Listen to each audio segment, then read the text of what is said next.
Assalamualaikum warahmatullahi wabarakatuh, Mamsi. Waalaikumsalam warahmatullahi Kak Dian, apa kabar? Alhamdulillah Sehat? ya bergabung. Alhamdulillah. Alhamdulillah sehat, Mamsi sehat.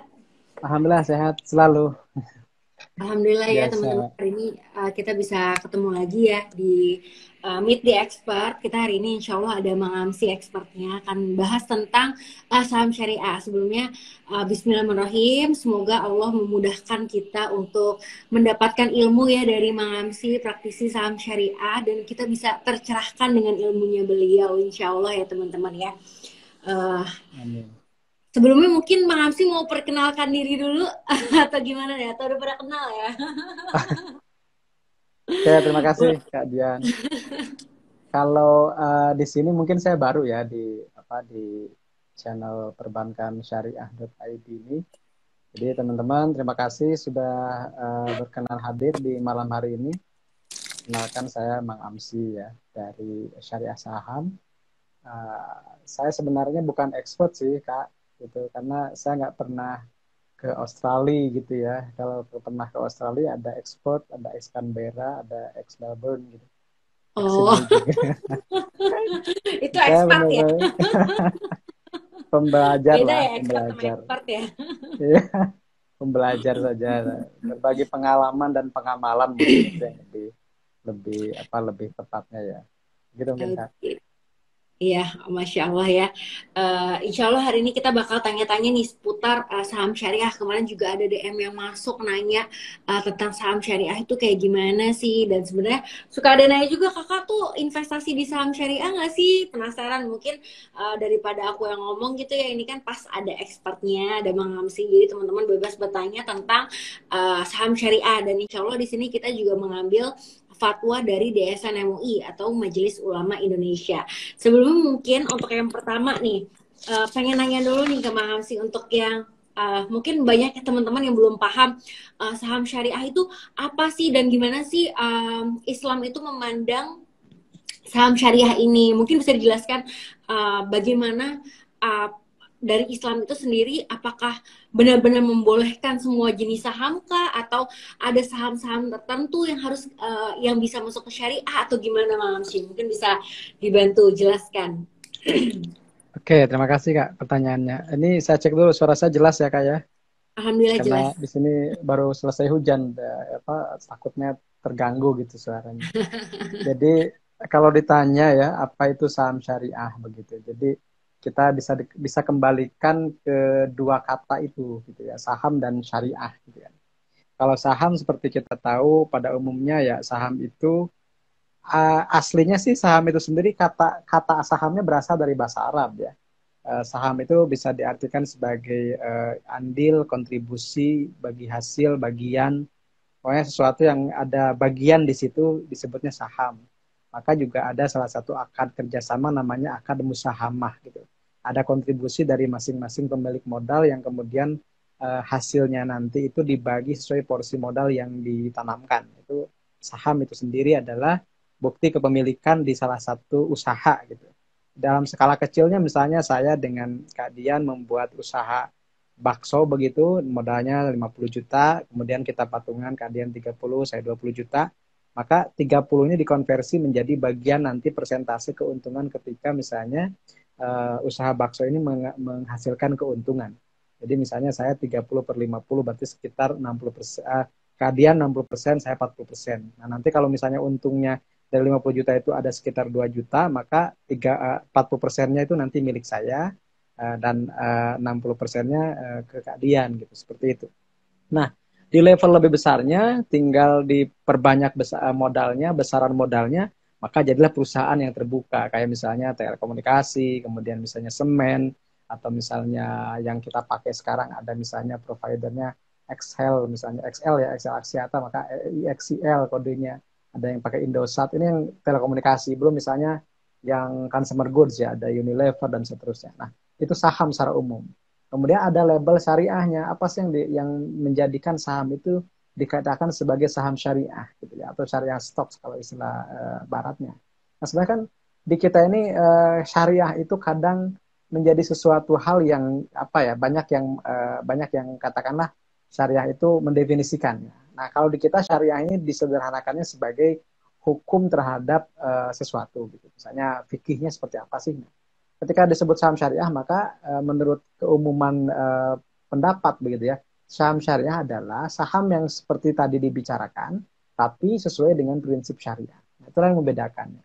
Jadi sahamnya tetap bukti kepemilikan, bukti kontribusi kita sebagai investor, tapi syariahnya itu adalah prinsip-prinsip dari saham tersebut sesuai dengan fatwa atau misalnya pendapat ulama yang ulama yang kolektif yang disepakati oleh majelis yang kita sebut di kita ada Dewan Syariah Nasional, Majelis Ulama Indonesia. Yang mungkin pasti ya, bukan mungkin lagi, pasti akan berbeda dengan katakanlah pendapat ulama di negeri atau di negara lain atau di kawasan lain. Karena yang namanya Majelis Ulama itu sesuai dengan kebutuhan di tempat atau di negara tersebut. Nah, di kita yang menjadi landasan saham syariah itu yang terbaru adalah Fatwa nomor 135 tahun 2020. Jadi masih 2 tahunan lah. Masih ketika pandemi itu muncul fatwanya. Ketika masa pandemi ada fatwa bulan Mei itu Fatwa nomor 135 tahun 2020 tentang saham. Jadi judul fatwanya sangat simpel, tentang saham. Di situ teman-teman nanti boleh baca, kawan-kawan dari perbankan syariah dan juga dari yang lainnya bisa membaca di situ lebih detailnya apa saja sih yang dimaksud dengan definisi saham syariah itu sendiri, kriterianya apa, silahkan nanti dipelajari. Mungkin itu Kak. Sebenarnya pada dasarnya itu Islam itu masih membolehkan kita untuk membeli saham. Apakah benar gitu ya sebenarnya Mang Amsi ya? Betul. Jadi gini, kalau dalam Islam atau dalam konteks lebih praktisnya dalam hukum fikih ya.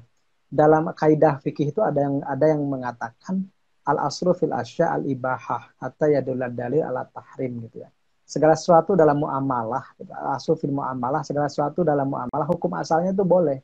Hukum asalnya boleh sampai ada dalil yang tidak membolehkan itu karena misalnya ada ilah atau ada sebab yang menyebabkan atau yang mengakibatkan instrumen tersebut menjadi tidak boleh karena mengandung madarat kah atau mengandung riba kah atau mengandung tindakan-tindakan lain yang memang tidak diperbolehkan secara fikih. Jadi pada dasarnya Islam itu membolehkan transaksi saham karena koridornya gitu ya, apa namanya, bingkainya itu saham itu masuk ke dalam jual beli kepemilikan seperti itu.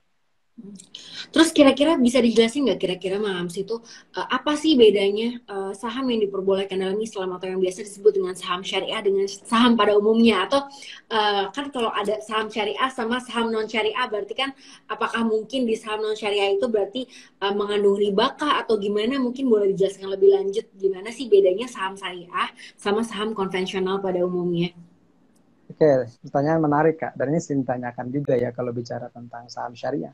Di saham syariah itu sebenarnya yang membedakannya adalah dari sisi kriteria ya. Jadi ada kriteria yang ditetapkan bahwa ABCD adalah saham syariah, FGH bukan saham syariah, kan seperti itu ya.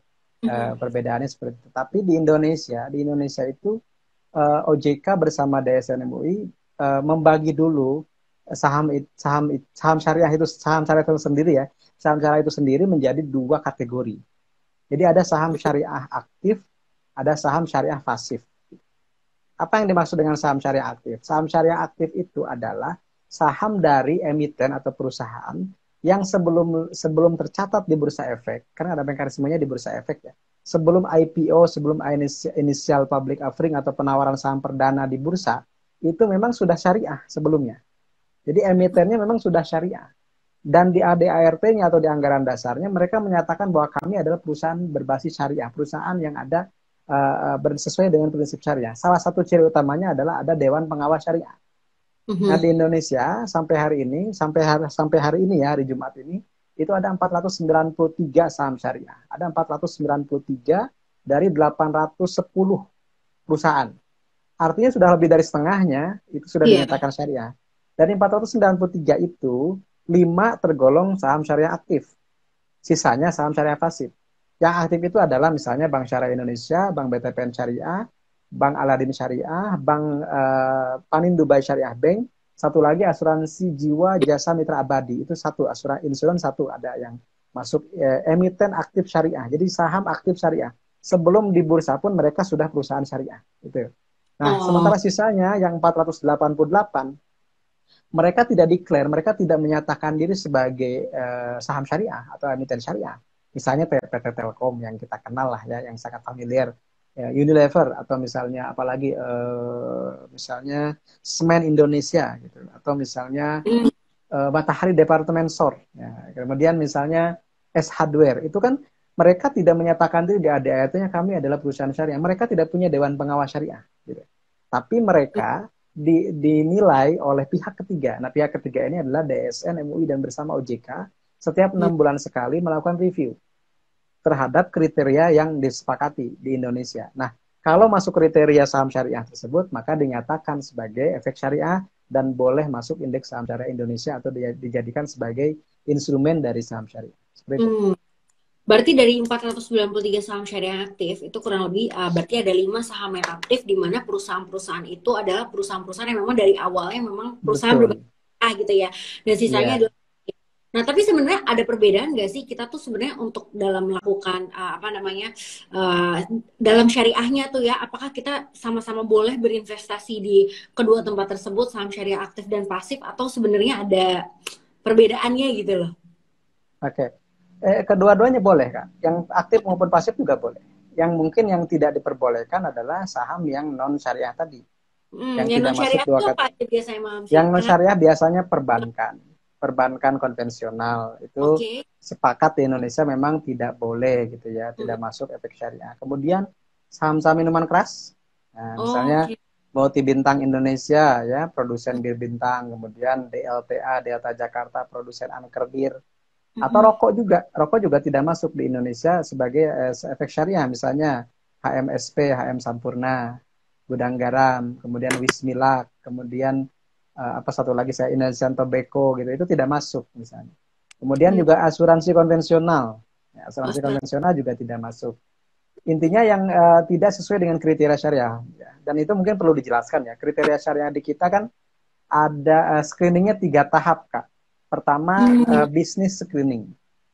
Bisnis screening. Jadi dari kategori bisnisnya masuk nggak diperbolehkan? Diperbolehkan nggak secara secara hukum fikih atau secara syariat secara umum diperbolehkan nggak? Misalnya minuman, ya boleh. Tapi minumannya minuman apa? Apakah dihalalkan atau boleh atau diharamkan minumannya gitu. Kemudian misalnya hotel, apakah hotelnya benar-benar misalnya diperbolehkan atau tidak? Nah itu kan dari pertama bisnis screening. Kemudian corong, kalau kita bikin sebuah corong gitu ya, yang tahap keduanya itu adalah syariah screening. Kalau syariah screening itu apakah selama melakukan bisnisnya itu tidak melanggar aturan syariah atau seperti apa? Baru Contoh yang terakhir, contohnya gimana? misalnya melakukan penipuan, melakukan gambling atau judi gitu. Kemudian Oh, misalnya ya. banyaklah hal-hal yang secara syariah tidak diperbolehkan gitu dari sisi Hmm. tindakannya. Kemudian yang terakhir adalah financial screening. Nah, financial screening itu misalnya yang disepakati di negara kita ya sesuai Fatwa 135, utang total utang bunga, total utang berbasis bunga itu tidak boleh lebih dari 45%. Kemudian setelah itu lolos, berikutnya ada screening lagi. Total pendapatan non halal tidak boleh lebih dari 10% dari total pendapatan seluruhnya. Seperti itu. Itulah kriterianya. Dan sebenarnya teman-teman kita sebagai investor, kita sudah dimudahkan ya oleh OJK dan DSN karena kita tidak harus menyaring sendiri maksudnya. Mereka 6 bulan sekali rapat pleno, kemudian menentukan ini masuk, ini keluar gitu. Maka setiap 6 bulan sekali itu ada yang keluar masuk, ada yang tetap masuk, itu konsisten dari dulu nggak pernah keluar, ada yang memang tidak pernah masuk juga gitu karena memang core bisnisnya tidak syariah. Seperti itu, Kak.